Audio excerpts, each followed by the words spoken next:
মুসা, তুমি তো চমৎকার গলায় তেলাওয়াত করো। আবু মুসা বলে, ইয়া রাসূলুল্লাহ, আমি তো কোনোদিন আপনার সামনে দাঁড়িয়ে তেলাওয়াত করি না, আপনি কি করে জানলেন?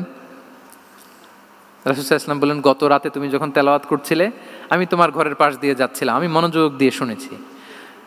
আবু মুসা বলে, ইয়া রাসূলুল্লাহ, আপনি আমার তেলাওয়াত শুনতেছেন, ওইটা জানলে তো আমি ফজর পর্যন্ত তেলাওয়াত চালিয়ে যেতাম, হাত্তাল ফাজার, আমি তেলাওয়াত চালিয়ে যেতাম ইয়া রাসূলুল্লাহ। আল্লাহ রাসূল সাল্লাল্লাহু আলাইহি ওয়াসাল্লাম তখন বললেন, লাকাদ উতিতা মিজমারান মিন মাজামিরি আলি দাউদ। হে আবু মুসা, দাউদ আলাইহিস সালামের গলায় আল্লাহ তাআলা যেমনি সুরের ঝংকার দিয়েছেন, এই উম্মতের মধ্যে তোমার গলায় আল্লাহ সেই সুরের লহরী ঢেলে দিয়েছে। বলেন, এই অ্যাপ্রিসিয়েশন যখন রাসূলের মুখ থেকে পাইলো কেমন লাগবে ওনার?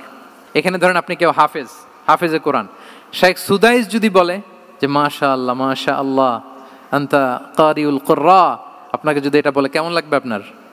হ্যাঁ, সারা দুনিয়া তো এটা বলে বেড়াবেন যে শেখ সুদাইস আমার রেসিটেশনের প্রশংসা করেছে, খাবার ইমাম আমার প্রশংসা অ্যাপ্রিসিয়েট করেছে।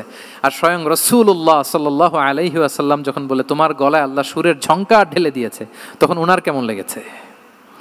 এজন্য আপনার ছেলে মেয়ে স্ত্রী বন্ধু আপনার সার্কেলের কেউ কোনো ভালো কাজ করলে কৃপণতা করবেন না, অ্যাপ্রিসিয়েট করুন। রাসূল সাল্লাল্লাহু আলাইহি ওয়াসাল্লাম অ্যাপ্রিসিয়েশন আমাদেরকে শিখিয়েছেন।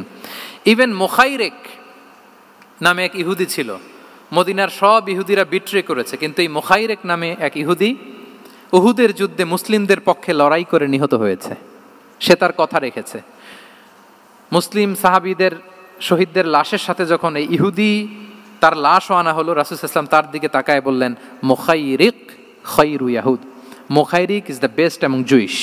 তিনি বললেন, মুখাইরিক, এই পৃথিবীতে যত ইহুদি আছে এখানকার ইহুদিদের মধ্যে মুখাইরিক হচ্ছে সবচেয়ে শ্রেষ্ঠ ইহুদি। দেখেন, মুখাইরিক কোন ধর্মের ছিলেন? মুসলিম নাকি? কোন ধর্মের?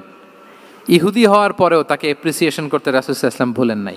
তাহলে আমরা যেন অ্যাপ্রিসিয়েটিভ মাইন্ডসেটের অধিকারী হই। 10 নম্বরে হচ্ছে ফ্লেক্সিবল, মানে কোনো বিষয়ে খুব অনড় হয়ে থাকা, এটা রাসূল সাল্লাল্লাহু আলাইহি ওয়াসাল্লাম ছিলেন না, ফ্লেক্সিবল ছিলেন।